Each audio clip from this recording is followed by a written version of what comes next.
DJ Priyanka देवी जिंदाबाद,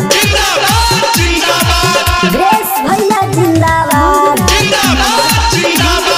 प्रियंका देवी जिंदाबाद।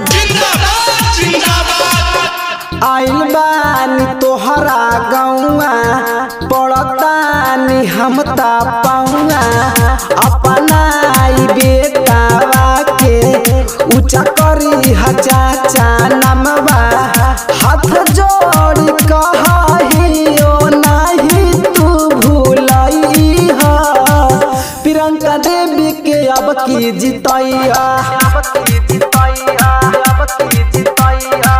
बीरेश भैया के मुखिया बनैहा।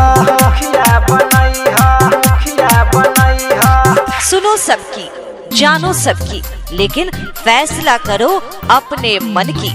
जी हाँ मतदाता साथियों, ये समय है पंचायती चुनाव का, जिसमें बिना किसी की बात माने बस अपनी समझदारी से काम लेना है कौन भला है कौन बुरा, अच्छाई से है कौन जुड़ा, आपको सोचना है, आपको समझना है। प्रियंका देवी के अब की जितैया